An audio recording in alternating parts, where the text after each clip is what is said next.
Welcome to Nasdaq Trade Talks. I'm Jill Malandrino, Global Markets Reporter at Nasdaq.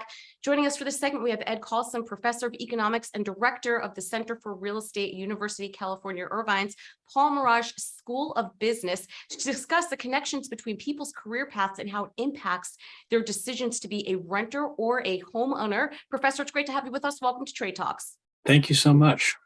And roughly 15 years ago, there was some suggestion that homeowners do worse in the job market precisely because of owning a home prevents or limits changing jobs outside of a specific geographical range. Does owning a home limit job opportunities? And if so, how? Not if you do it right, but yes, you're right that there was a couple of decades ago a course of research through economics that suggested that because homeowners had limited mobility, that they might be harming their job prospects. And this is, of course, because both the entry and exit costs of homeownership are higher than they are for renters. And you can think of all kinds of reasons why this might be true, but it was thought that perhaps this limited mobility, so that if you suffered a shock to your labor market and you lose your job, this might be very bad for you because it'd be very hard to search for a new job. Because it'd be hard to exit the home that you're in. And what is and what is that connection between home ownership and job stability? So, I mean, there's two parts to this, right? Which is, first of all, that homeowners might be less mobile because it's hard to sell your house, and so it's hard to even start looking for a job that's outside your commuting zone, if you will, because you don't want to have to sell your house because it's expensive to do so, and to buy another home is also expensive. So, my latest piece of research suggested that maybe this is ameliorated by the fact that people don't actually take a job when they're or they don't actually become a homeowner until they are well matched to a job. And this is something we've done very, very recently. We've tried to measure how suited people are to their jobs, and we have found that homeowners are actually better suited to their jobs than renters, which again makes sense. But we also found that when renters become more suited to the particular job, when they change jobs so that they're more suited to that particular occupation in that particular location, they're more likely to say, hey, I'm settled in this job, in this occupation, now it's time to buy a house. And if you think about it, this is the standard kind of advice that we give to young households is don't buy a house until you think you are settled in a place for 5 years, because the entry and exit costs for homeownership are substantial enough that you really don't want to be doing this every year. That, wait until you think that you're going to be settled in that particular location at that particular job for what the standard number is 5 years.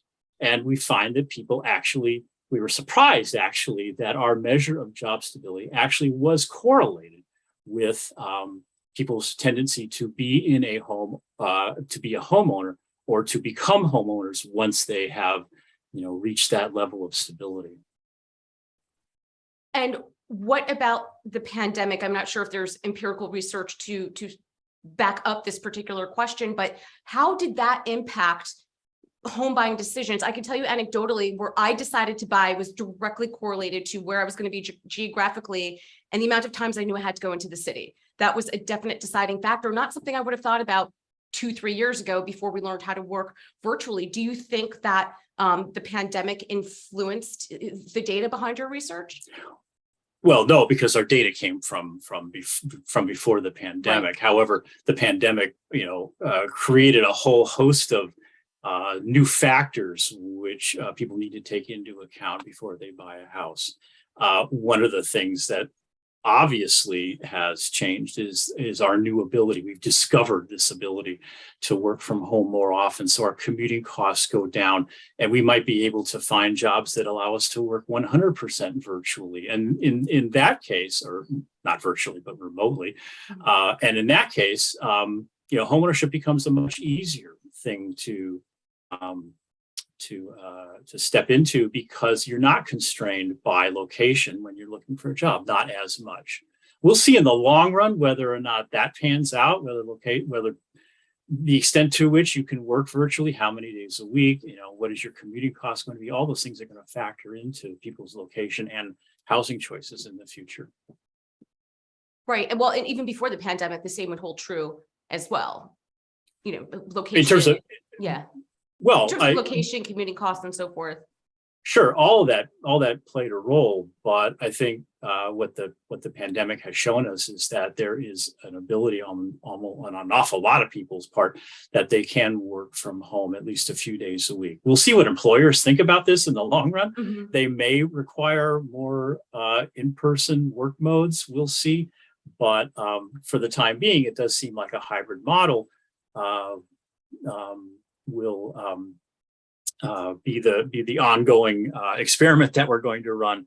And to the extent that your commuting costs fall because you don't have to go into a job every day, that's going to expand the ranges of locations of jobs that you can have. And therefore, if you're stuck in one place by a home ownership decision that prevents you from, at least in the short run, moving to a new location because it's hard to sell your house, it's hard to buy a new one.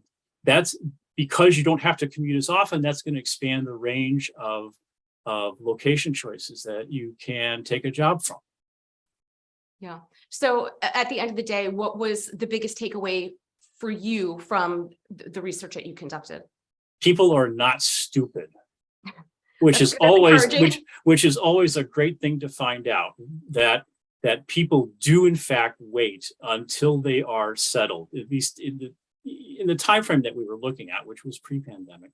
People were not buying homes until, generally, not, this is never everybody, but until they were well matched to their jobs. And that's what was important to us, that people did follow the standard financial advice not to buy a house until you're settled in a particular location.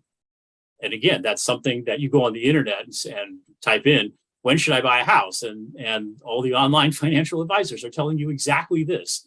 Don't do it until you're going to be in one place for 5 years, because it's just too expensive to buy a house. Over and above, if housing markets are functioning in the way they normally do, your down payments you're going to get back. That's not what we're talking about. That is a wealth constraint for many households. Right. That they have to overcome before they can get a house. It's not that we're talking about. We're talking about the transfer taxes. We're talking about the search costs. We're talking about realtor fees. We're talking about all these other things that you don't get back at the time that you go to sell. Yeah. All right. Thank you so much for the insight, Professor. We appreciate it. Thanks for joining us on Trade Talks. I'm Jill Malandrino, Global Markets Reporter at Nasdaq. Thank you very much. Pleasure talking to you.